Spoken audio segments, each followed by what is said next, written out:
like it says it's a comedy. And it is. I'm Austin. And I'm Cloud. This is We Watch Movies. And now, our feature presentation.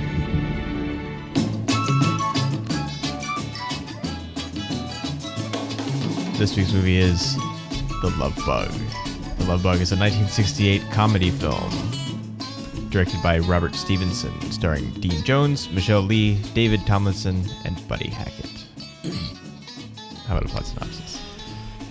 Well, a washed-up race car driver is short of money, walks down the street one day. His eye gets caught on something fancy, goes into the dealership where some circumstances lead him into owning what is the Love Bug. They name it Herbie. And Herbie has a personality of its own, so while our driver is a skeptic, he doesn't quite believe it after the original owner decides he wants it back after he gets trounced by it in a race. There ends up being a... What would you call that? It's like a almost like a Roadrunner-esque style thing where the guy keeps trying to sabotage the Love Bug, but Herbie and the driver keep managing to get through everything. Yeah. Yeah. But they end up winning this great big race in the end, and he ends up keeping the Love Bug, and the Wu-Tang Clan ain't nothing to fuck with. Another Tang Wu enterprise. Yes, another. Oh, that's so good. So what year was this? I just said it's the 68. 68, okay. 68. So, and it was actually the last, he died before it came out, but this was the last Disney movie to begin being made under Walt's supervision when he was still alive and at the company. And some of it, like making it a comedy and stuff, was his idea. So it's not like he was just there and they made a movie and he didn't have anything to do with it, because that's not what happened. But so this is really the last Disney movie in a way, because it's the last movie made with Walt alive. So, or at least mostly made while he was alive. They keep making things called Disney movies, but although this is actually not even, we don't get a Disney logo or anything in the beginning. We get a Buena Vista logo, because even back then they were doing the sort of the separation between the distribution of regular movies and like straight up Disney movies, like the animation was, and certain other things. So even some of like the big classic adventure movies, Swiss Family Robinson and Treasure Island and stuff, those are still, I think those still say Disney on them, even though they're a different kind of thing. But I'm not really sure what the line is, if it's tied to like existing stories or fairy tales and old books and things, or what made it get the Disney logo. But this one doesn't have it. What it also doesn't have, actually, despite what people think of it as being, is it doesn't actually have a Volkswagen in it officially. Like, it does. Mm-hmm. Herbie is a 1963 Beetle, but they couldn't get permission to use the Volkswagen name or logo. So you see it a couple of times early, like on the steering wheel and stuff, but mostly it's not there. Because it's not allowed to be there because they couldn't get permission. See, like, that's why I didn't want to like say that's what it was, because like that's what it is. But like they never make any notion of it. No, nobody so ever I says can't, Volkswagen. so I couldn't say it. It's like, the Love Bug, Herbie. Yes, they actually never say the Love Bug in the movie either. They No. never even say bug. They just say Herbie and car and little car and various other things, some of which are insulting to the car. They did, after this, because it was successful, get to use the name and the logo, but in this one, they didn't get to, because there's like 5 of these things after this one, including the Lindsay Lohan one, I think. Yeah, I think there's 5 original ones, and then, or 4 original ones, then that weird 90s one like early 90s one where it's kind of a remake in that the first movie kind of happens again, but it also acknowledges things that happened in the last previous old movie. And so it's this weird thing. And it's the only time in the continuity something like that happens, because the Lindsay Lohan one is in continuity. Like, it happens in the main Herbie timeline. It's just Herbie's been stored away for a long time, and she digs him up. But because you think of this one now, you think of this as being like this movie, not that it needed any help because it was already going to be the 60s. It already had been most of the 60s and was going to be the 70s. But you sort of think of this movie as doing for the Beetle what Smokey and the Bandit did for Trans Ams and Dukes of Hazzard did for Dodge Chargers. And you think of like, this is the Volkswagen movie, but it wasn't originally, it wasn't in the first place. And it wasn't even written that way. They had several other cars that they tried. But according to the story, at least, and this is really, really weird, the reason why this one was picked was that while they were trying to select the cars, it was the only one that made members of the crew want to pet it. And so they picked it because they tried some Toyotas, some Volvos, like an MG, and some other things, but nobody wanted to pet those, and people wanted to pet this particular like how do you go about so. that? It's just like, hey boss, like, I know it's a little weird, but is it okay if I go pet that car? I don't know the circumstances of it, but like that's just that's what the story is.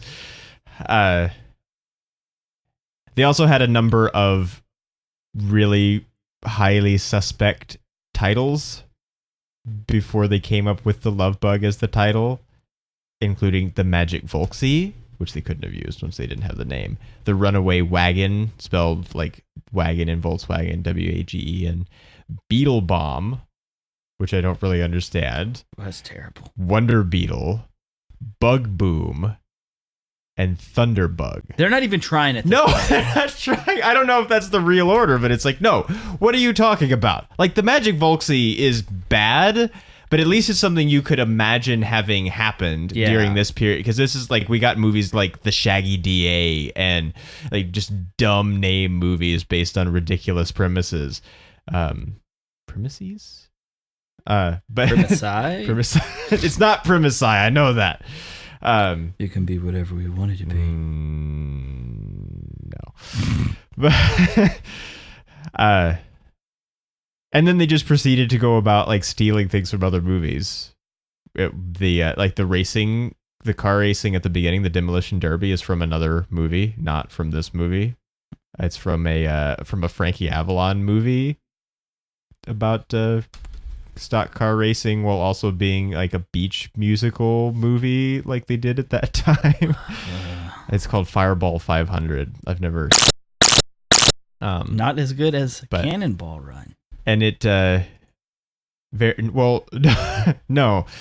And it is variously described by critics as easy to watch and with a brisk tempo, to one old bird that should have been cremated, not cooked. I don't know why you're wasting your time cremating a bird. A turkey as something negative. So probably will not see Fireball 500. We've already seen like 6 minutes of it, or however long the opening titles are. And it was just so weird. It is weird because it doesn't... stands out like a lot. It kind of does. Well, I mean, I can't say it kind of doesn't match because it's the first thing we see, but then I guess he's supposed to be... It kind of is a mistake to use derby racing, I think, because derby racing isn't like normal racing. Well, I know he can't do normal racing anymore, but it's he keeps running out of cars, he says, or like people don't like it because he wrecks cars. And it's like, well, you can't race in, especially figure eight derby racing, without probably damaging the car, if not full on wrecking it. So it's kind of weird as we come into him already washed up. Now, there's a lot of good stuff in this thing. Oh yes, There's a lot. Like, it says it's a comedy, and it is. It actually does work. And okay, so a movie that is a comedy that is nothing but comedy, it quits being funny. Because like you just kind of laughing at menial situations and then it's kind of over with. So you have to have some depth, you have to have some I guess you'd say better character development within negative emotional scenes. And so like we can't have the constant positivity that leads all of these comedic scenes. So we do get some really good depressing scenes. Like they're not meant to be depressing, but they're negative. Like whenever what's his name? Because his name is unimportant. Which one? The driver. Jim. When Jim and Herbie get into a fight and Herbie runs off or drives off. I don't know how you're going to want to explain that one. And so he's in, like, it's San Francisco. It's the middle of the night. Everything is lit by the lamps on the road. Yeah, there's fog everywhere. And you know, if Austin told me it was in San Francisco, because I could have swore they were trying to do like some, like it's in London, all that kind of, because like I could have swore you saw a castle. What it does, it may be that they're reusing matte paintings or something. I didn't notice the castle thing that you did, but as soon as that scene starts, what it made me think of right away is that part towards the end of Mary Poppins, where it's like the lowest point in the story, where everything is sad and nobody believes anything, and the kids have been like dragged home, and Dick Van Dyke is sent away, and he's just like barely like mumbling the words to his song, and he's walking off, and it's just fog and London and street lights, and you can't really see anything. And it feels so much like that, and it made me think of that. And not just because it's also a Disney movie, I don't think, but these were made still in that mid Disney period. They're like 10, 15 years apart, but they might have been using art, old matte paintings and art and backgrounds and stuff. Then maybe something slipped in that looked a little too non-San Francisco. Because I don't think most of that fog is real either. I think it's like something either over the camera, or it's an optical printer layer or something. I don't think it's actually there. I'd say that'd be so much fog to have. Not that it's hard to come by fog if you just go outside in certain areas at night in San Francisco at the right time of year. But it's got to be cinematic fog. But yeah, one of the things that's just so consistently good is David Tomlinson, who's the car dealership guy that's also the other racer guy. The villain. Just like everything he says is so good. Like he can say whatever. Like he's one of the kind of people like the you say like you could read the phone book and you would listen. Yes. Like he's one of those people. Like he plays the professor guy in Bedknobs and Broomsticks, and the father in Mary Poppins. And it's just everything he said. Just when he comes into his first scene and he's trying to be trying to convince him of the fanciness of the place to buy a car, and he's offering him sherry, and he's asking him about fine automobiles, and just the way that he speaks and the way that he says everything, just it's better than what was written with him saying it, and I just enjoy every time he's in a scene so much. Yes. Sometimes he like plays a little towards the edge, especially in the race at the end, where he gets like really frustrated and it's a little bit cartoony, but it's okay because everything else is already cartoony by that point. I mean, he picked up a bear, for Christ's sake. Yeah, that is ridiculous. The bear is ridiculous. Like, I don't know how. I mean, he's not dead because that bear is like a fictional bear. It's just where they just run as if it is a cartoon. Like they get out of the car on opposite sides and just run in opposite directions, and instead of him getting eaten by a bear, like he would have. But even, and some of it is not him, but just things that his character is given to do. Like he takes the sherry back just in time and pours it back into the decanter, and it's just like, you're cheap, you don't get any fine sherry. It's probably not fine sherry anyway, he's a car dealer, but it's not there's just so like the rhythm of the comedy is so good almost all the time. I mean, it helps having Buddy Hackett also, because Buddy Hackett is always funny. Well, I think like a lot of this really does pan out because most of these shots where they interact with each other, like it's always a pan over. So like when we see him holding it and he goes take the drink, like the arm reaches out of frame, grabs it, and as he pulls it back, the camera follows that arm. Yeah. And it's just like, like they have to work together, and he has to like, it's like, I'm not even on the camera, but I still have to perform this. So when the camera does get to me, I'm already acting. Yeah. And it's really good constantly. Like he knows what he's doing. And it shows with every scene that he's in. Mm-hmm. Well, and everybody has. I mean, nobody really learns anything. I don't think. Like even Jim really doesn't. He just he's just stubborn and doesn't understand and refuses, even though the situation is impossible and he's seen too much already. And then he just learns because it's time for that in the movie. Mostly, nobody learns anything. People don't arc, but they have set characters as soon as you meet them. Mm-hmm. That serve the story and the comedy. Just having Buddy Hackett's character be this like he claims to have been to Tibet and like learned all of this wisdom, but it's all bogus and silly. But he just like falls into it all the time.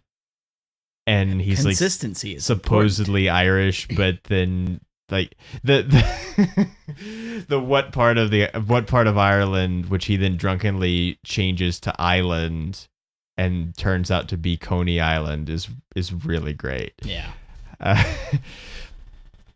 Now this also is, I mean, there was a lot of this, especially Disney was doing this at this time, where there was some kind of mechanical or physical gimmick of some kind. Something was going on in all of these comedies that they made. Even like the Flubber movies earlier, you have things like the basketball game at the end, which is in the old one, same way that it's in the new one. Or maybe it was football in the original one. I can't remember. Maybe no, football is the second one. The second original one is it's basketball in the first one, which is what the Air Bud movies did also. It's basketball and then football, and then 17 movies later, Puppies in Space, and they solve crime or something probably. But in this, it's the Volkswagen moves in impossible ways, and somewhere in here, I think it might be, it's either a little earlier or a little later. I'm not sure which. You have things like the Cat from Outer Space, where all kinds of weird stuff happens, and even things like the Shaggy Dog movies are like that too. They just had these gimmick kind of comedies, and with no way real, like now it would be super easy to make this, or much easier. It'd still be a lot of work for a lot of artists and people, but it's trying to do this in a physical way. Well, like today we have the techniques, then they had to make the techniques. Yeah. Well, that's something they've done. It's like, here's techniques because we actually have to do this for the camera. So here we go. We're going to do it. We're going to do it. We're going to have cars and we're going to make them like bounce around and come apart, and we're going to have a lot of like sped up footage and stuff, which can be annoying in some things. In a lot of the early James Bond movies, it's really annoying where they'll undercrank the camera and speed it up when they're fighting or when the cars are supposed to be chasing each other or something, and it's always a little bit off of what looks like realistic speed, and so it looks like it's sped up. It didn't ever really look like that in this, except some of the racing at the end seems like they go from being way faster, or they're doing things and then suddenly they're faster than it seems possible for them to be. Yeah. But I think that may just be that's how it has to be in order to make the sequence work, but it's not really like a fault of the... Well, with a lot of the Herbie outracing vehicles, I almost feel like Herbie is doing like normal speed and everybody's doing it slower, but they undercrank it, so whenever they play it back, it looks like Herbie's going incredibly fast. Yeah, because then it makes everybody else be going normal speed, and you have to match the speed right. You can't just say it's gonna be slow and it'll just be faster. Yeah, but because of the nature of this movie, like, it's like, okay, Herbie's racing. So, Herbie has to be unnaturally fast. Because this feels unnatural, it feels like that's how it's supposed to be. Yeah, so it's not like this is supposed to be that they were really going fast, but we just couldn't shoot it that way. It's like, nope, like it's supposed to be outrageous. This comically cartoony, fast, just crazy. Which is what makes Jim an idiot, because it's like, how do you think that this tiny engine in this Volkswagen, whatever tweaks you made to it, can do this? Yeah. I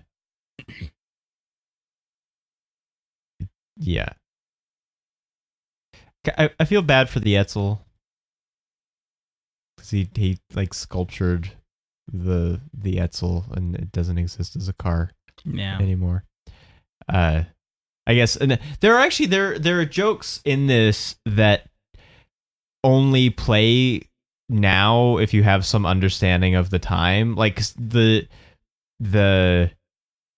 it's probably better off this way about the Etzel doesn't make any sense now, because it's, unless you know about the Etzel and that it was a spectacular failure of a car in popularity. There wasn't anything wrong with it. It just, people decided they didn't like it, and it had like the what's known as the toilet seat center of the grill, and it had some neat stuff in it, push button gear shifting and things, but it just would, like, people hated it and accused it of being ugly, and it failed. It was like it's like the Etzel, New Coke, and Crystal Pepsi are like the three main, like, giant failures of business, and then the, like, AOL Time Warner merger later are just like this is what you don't do. This is like classic examples of failures of business, but we're so far from it now that it doesn't play. And I guess it still sort of does. Like, you didn't understand the Haight-Ashbury thing, that the police say to each other. Because I guess now, like, San Francisco is, the whole thing is kind of known for being like counterculture and weird and drugs and being gay and whatever else you want to assign to it. Even though Portland is trying to shove its way into the weirdness city. I don't even know what the end of that sentence is gonna be, so I'll just stop. They want to be the weird city, but and it was kind of even then, although it was a lot more broken up, the same way that any of the big cities were, like New York was, or where you have districts of the city that are known for particular things, like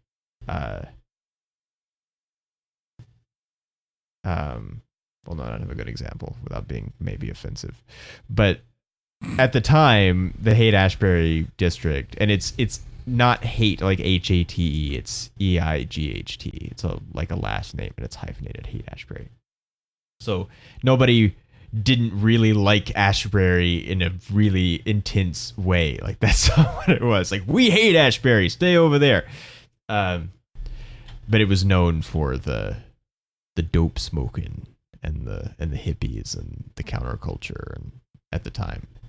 And so when he just says, so you've been spending too much time over in Haight-Ashbury, it's just like he's been soaking up the dope smoke, just walking around. And so he Get that secondhand high. That secondhand high. I should write you a citation. So you ought to know to put the brake on your car when you leave it. Yeah, that cop is weird because he's wearing what appears to be a motorcycle police helmet or some kind of helmet, but he's in a car. Yeah, maybe it's because he's special. I mean, maybe, but he's wearing a helmet and he's driving a car. And I thought the fuzz didn't bother you much up at whatever their name for makeout point is, but then he's parked down there at the bottom of the hill. I guess maybe he just doesn't go up the hill, but he stays down at the base of the hill, and just in case something they just can't ignore takes place. Now, I don't think there's any way around potentially viewing this as being in continuity with the Pixar Cars movies in a like Planet of the Apes kind of way, because the whole premise, this is all premised on, we're not going to explain how Herbie works. Herbie just does, but the theories are people take care of their cars, they put a lot of effort into their cars, they spend a lot of time with their cars, and so their cars kind of get personalities, and maybe they'll take over one day, which is what Tennessee, which is Buddy Hackett's character, says. And so if you think of that actually solves a whole bunch of problems. If the Cars movies are actually in our, or at least the Herbie real world universe, and they're just way in the future, and the Cars took over the way the apes took over kind of thing happened, then that explains why Cars exist, why the rest of the world is the way that it is, even though it's only populated by cars, and all of the stuff that makes no sense if the universe happened and there were cars instead of people. All of that is solved if there were people a long time ago that kind of built the world, and then the cars took over and nobody remembers the people anymore. And so it's a ridiculous goofball theory, but we both thought of it. Like, we looked at each other and you said Cars, and I was like, yes. Yep. So we didn't talk about the Planet of the Apes thing until now, but or hell, the Omnishaw. He is the god of machines and source of all knowledge. Yeah, I guess. Machine spirits, man. Ghost in the Machine? Yeah. Ghost in the Machine. It's an X-Files episode that doesn't hold up at all anymore because computers have changed so much. But it's a pretty good episode. It's first season. It's one of the good first season episodes.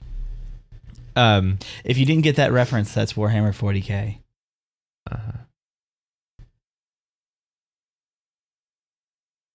Praise be to the Omnishaw. He's really bad with money. Oh, though. God, yes. Because it's like, he's winning fine with Herbie, even though he doesn't understand that it's not him, although maybe he kind of does, deep down, and he just won't admit it, because that's kind of what it seems like later. Well, I think that's because you mentioned character arcing, and while I agree, I also kind of disagree. But I think what you just said is maybe the most accurate representation. Like, he knows because he's seen things, but he's in denial. Yeah. Because he's broken and he thinks that he's fixing himself. Yeah. Because if it is just Herbie, then that means that he's still the same person that he's always been. Yeah. And he's still a failure. Yeah. And it's like him trying to get over that. But at the end of it, since they still win and he gets to keep Herbie, I don't know if it would still matter, or if he's kind of gotten over it since other things have been introduced to his life, or what, because that's not something they explore. It's irrelevant for the progression of the story. Yeah, it really is just they're happy at the end because of course they are, and they go off and Herbie. But if she ain't in control of that checkbook, they gonna be broke forever. Because, I mean, I don't know what he's been doing with the money, because they've been winning like a lot of races. And then he buys this Lamborghini that he doesn't actually pay for, because he still owes a lot on it, which is part of what Thorndyke's deal is for him. But so, like, he's winning fine in Herbie, then he goes and buys this expensive car that he can't afford and now doesn't have any money anymore. And just for no reason, because he needs a big, strong car, and he just has this, like, crisis. I almost thought they were gonna have him race in the Lamborghini, And someone else would, and he would lose, or someone else would drive Herbie, or and then like the other be losing, they would switch to Herbie, something.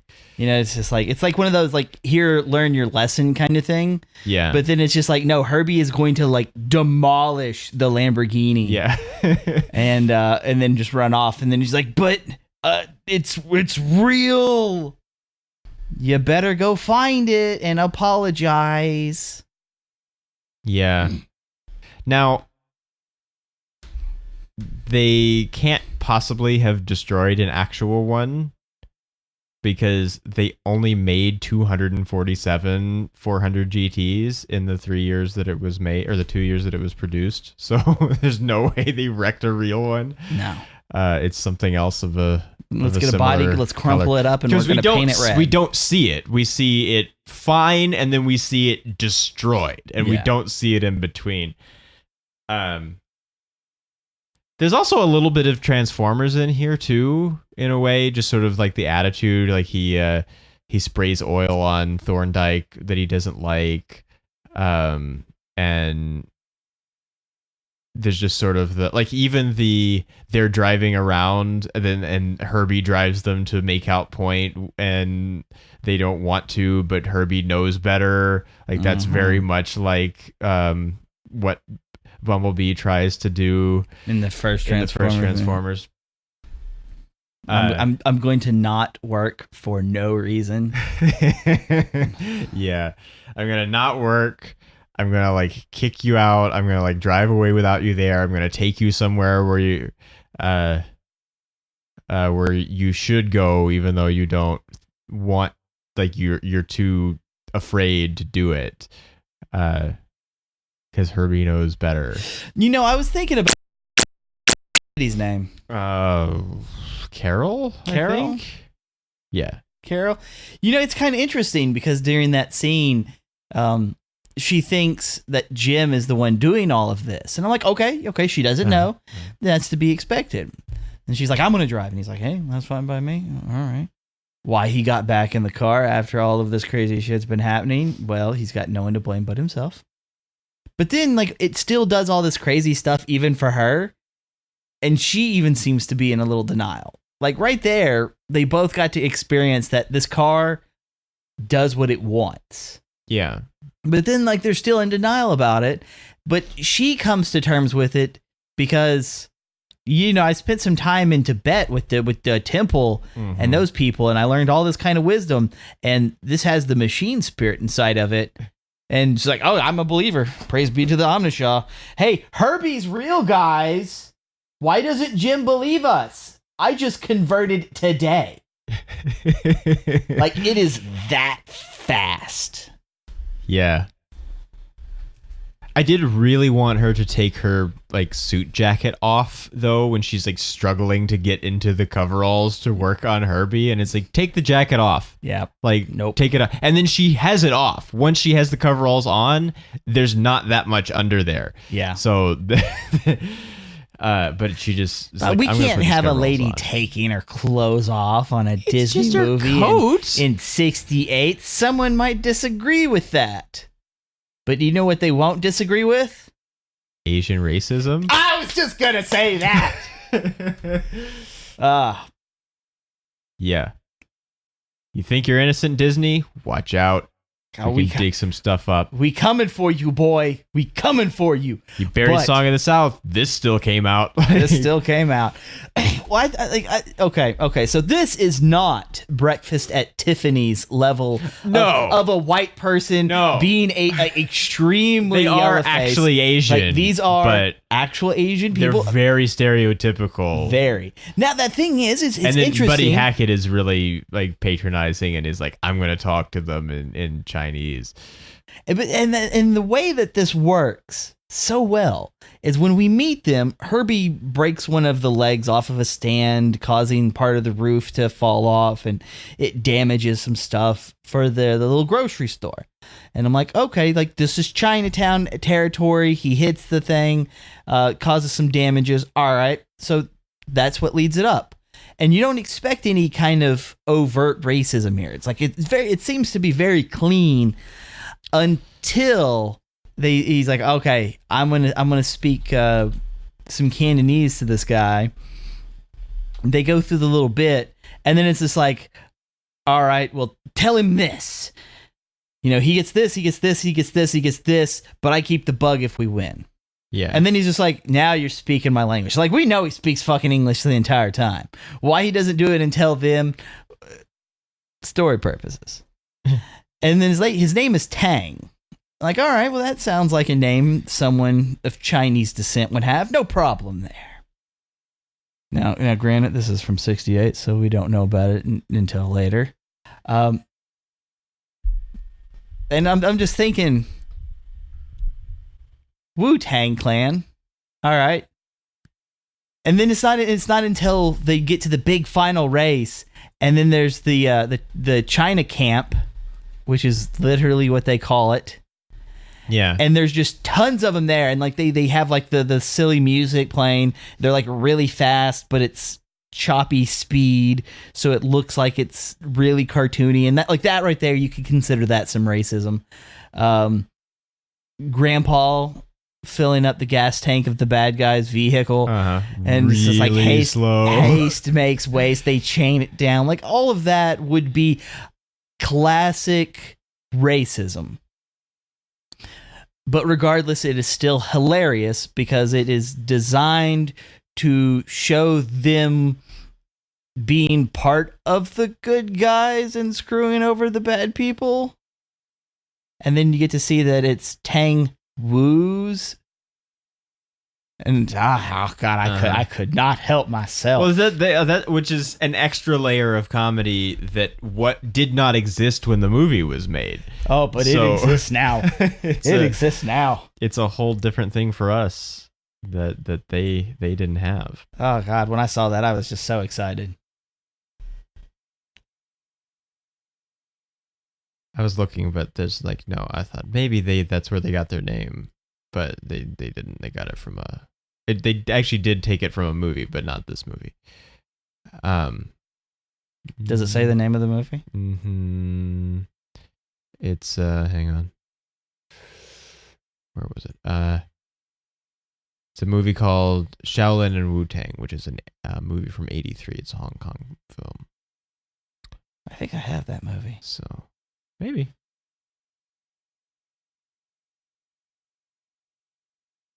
It's part of the Master Killer collection. Okay, there's a very high chance I have that movie now. It would have been like twice as amazing though if this was where the name came from. It was like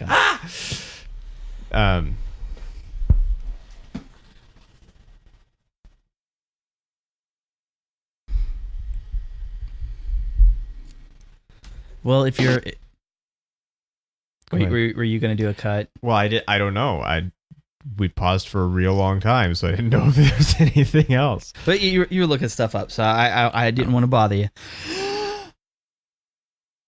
So if you're kind of bothered by old school racism, you might want to skip those two scenes. No, don't skip the scenes because they're funny. But at the same time, don't even watch it then. Just turn off the movie and play like some kids cartoons that are designed for 4-year-olds, because you can't appreciate just how funny this movie really is with all of its originality.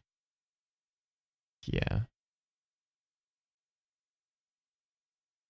Nobody gets hurt. No. From the racism. Even like the slapstick comedy, like shoves and pains. Like, look at the crashes. Like, nobody gets hurt in the crashes. There's no major destruction. Even the guy who gets thrown out and replaced with a bear. Yeah. Like, even that is perfectly fine.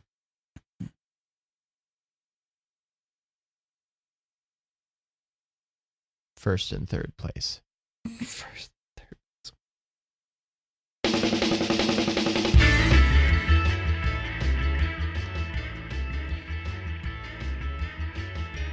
So how do we feel about stars?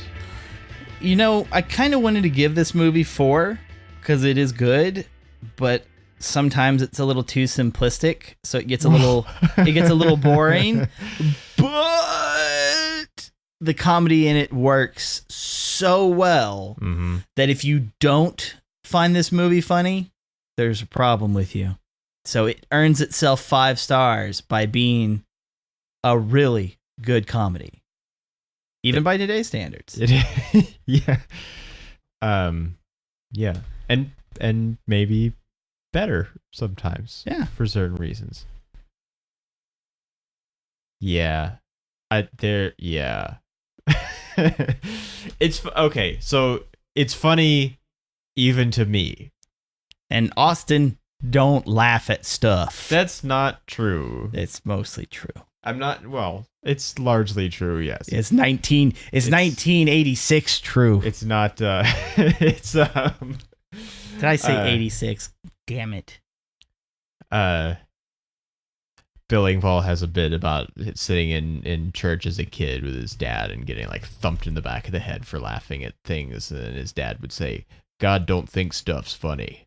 Like, I'm not that bad. Like, I think stuff's funny, just not as many or the same things as most other people. So, but it is funny. It's really funny a lot of the time. And David Tomlinson, which also we have to talk about. Well, I'm giving it 5 stars too, but we also have to talk about his name because his name is David Tomlinson, but it's better than that because his entire name is David Cecil McAllister Tomlinson. And he's English, so it's just like he just has a fabulously English name. And I want to hear him say his entire name now. Oh, that would be like really good for like a commentary on it. Oh, yeah. Like him as one of the people on the commentary, and he's got to like talk about his character. Yeah, that would be amazing. I think he died in like the 80s, so let's see. He died in 2000. Huh. Didn't realize he was alive that late. So maybe it might have been possible. I don't know when the special edition of the DVD came out in 2003. And I think maybe it does have a commentary. Well, it has the other 3. No. But not him. Yeah. That would have been really great. Sadness.